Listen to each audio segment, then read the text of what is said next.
Eine Verschärfung des Waffenrechts könnte aus Sicht von Bundesinnenministerin Faeser dazu beitragen, Straftaten, bei denen Messer verwendet werden, einzudämmen. Aber ob sie die angestrebte Waffenreform noch in dieser Legislaturperiode umsetzen kann, das ist fraglich. Die FDP kritisiert den Vorstoß nämlich als reine Symbolpolitik. Die Liberalen wollen verstärkt auf Kontrollen und Strafen setzen. Der Union dagegen gehen die geplanten Gesetzesverschärfungen nicht weit genug. Mannheim, Stuttgart, Berlin.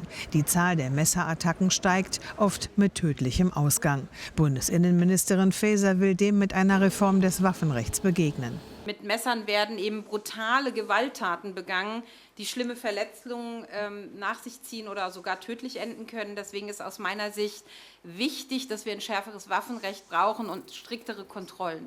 Wie die Statistik des Bundeskriminalamtes zeigt, sind Messerangriffe mit gefährlicher oder schwerer Körperverletzung allein von 2022 zu 2023 um fast 10% auf 8.951 gestiegen. Bei Raubdelikten um fast 17% auf 4.893. Die Konsequenz: Künftig sollen in der Öffentlichkeit nur noch Messer mit einer Klinge von bis zu 6 cm mitgeführt werden dürfen. Bisher sind bis zu 12 cm erlaubt. Für gefährliche Springmesser soll es ein generelles Umgangsverbot geben. Hier gelten bislang Ausnahmen. Bereits jetzt vollständig verboten ohne Genehmigung sind etwa Butterfly-Messer, Fallmesser und Faustmesser.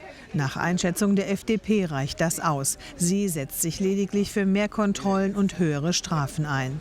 Der grüne Koalitionspartner dagegen fordert, die Liberalen sollten ihre Blockadehaltung aufgeben. Den dokumentierten Anstieg in der Messerkriminalität können wir nicht mit einem falsch verstandenen Freiheitsverständnis beantworten, sondern müssen sinnvolle Waffenrechtsverschärfungen endlich angehen. Die Mehrheit der Bevölkerung scheint das zu befürworten. Ich bin der Meinung, man sollte gar keine Waffen bei sich führen. Ja, sowas hätte man schon lange machen sollen. Hätte einer mit Waffen, muss hier keiner mehr mit dem Messer oder mit der Knarre rumrennen. Ich finde es gut, weil ich war selber Opfer von einer Messerattacke. Und unter Jugendlichen kommt es oft zur Rauferei, weil in Wut reagierst du immer anders. Verbunden mit den entsprechenden Kontrollen wird es sicherlich einen kleinen Teil dazu beitragen, dass es sicherer wird. Genau da liegt für die Ermittler einer der Knackpunkte.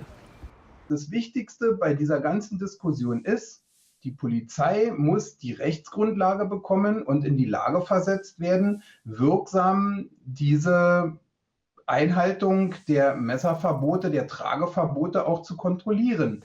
Um das zu gewährleisten, plädiert Innenministerin Faeser für mehr Waffen- und Messerverbotszonen. Den Polizeigewerkschaften geht das nicht weit genug. Sie fordern ein generelles Messerverbot.